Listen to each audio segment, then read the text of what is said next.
Imagine trying to sell one of the most iconic homes in American history and getting caught in a bold, fraudulent scheme that shocks even seasoned experts.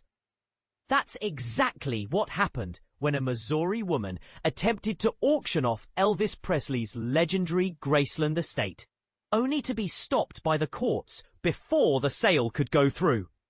But here's where it gets controversial. The elaborate scam involved fake loans, forged documents, and even a fabricated foreclosure notice published in a local newspaper, all designed to trick Presley's family and the public. Lisa Jeanine Findley, 54, from Kimberling City, Missouri, was sentenced on a Tuesday in Memphis federal court to 4 years and 9 months in prison, followed by 3 years of probation.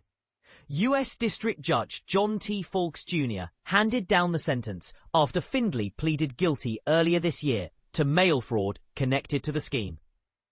Interestingly, a more serious charge of aggravated identity theft was dropped as part of her plea deal.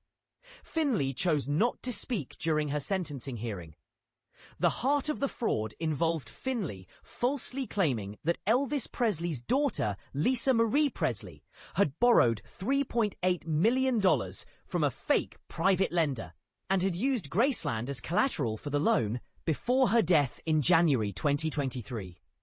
Prosecutors revealed that Findley threatened to auction off the estate to the highest bidder unless Presley's family paid a $2.85 million settlement. This audacious move sent shockwaves through the Presley estate and the public alike. Findley didn't stop at just one deception. She impersonated 3 different individuals supposedly connected to the fictitious lender, created counterfeit loan documents, and even published a fraudulent foreclosure notice in a Memphis newspaper announcing a May 2024 auction of Graceland. Thankfully, a judge intervened and halted the sale after Presley's granddaughter, actress Keough, filed a lawsuit challenging the legitimacy of the foreclosure. Experts were left scratching their heads over how someone could attempt to sell such a famous and well-known property using obviously fake names, emails, and documents.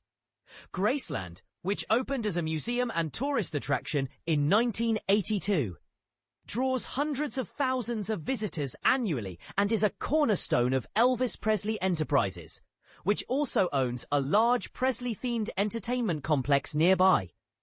Elvis himself passed away in 1977 at the young age of 42, but his legacy and his home remain deeply cherished. The public notice for the foreclosure claimed that Promenade Trust, the entity managing the Graceland Museum, owed $3.8 million on a 2018 loan.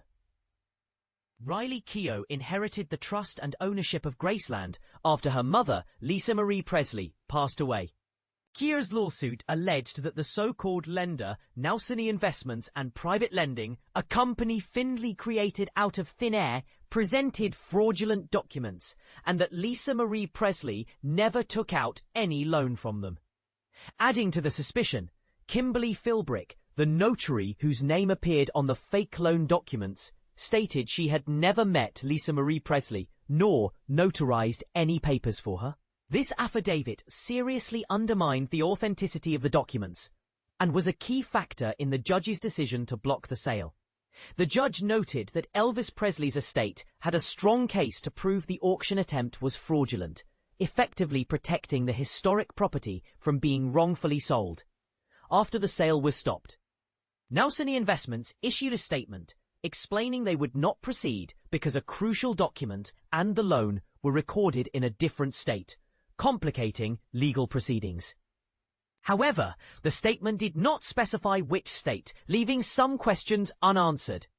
In a twist, after the scheme unraveled, Findley tried to shift blame by claiming the fraud was orchestrated by a Nigerian identity theft ring targeting elderly and deceased individuals in the US. This claim was made in an email sent in Spanish to the Associated Press, but prosecutors dismissed it as a desperate attempt to deflect responsibility. During sentencing, Findley's defense attorney argued for a lighter sentence, pointing out that Presley's estate did not suffer any financial loss and challenging the prosecution's description of the scheme as sophisticated. However, Judge Falkes strongly disagreed, calling the plot a highly sophisticated scheme to defraud and stating it would have been a travesty of justice if the sale had gone through. This case raises important questions about the lengths some will go to exploit even the most famous legacies. How could such a brazen attempt nearly succeed? And what does this say about the vulnerabilities in protecting historic estates? Do you think the sentence was fair? Or should the punishment have been harsher, given the high-profile nature of the crime? Share your thoughts and join the conversation below, because when it comes to safeguarding our cultural treasures, the debate is far from over.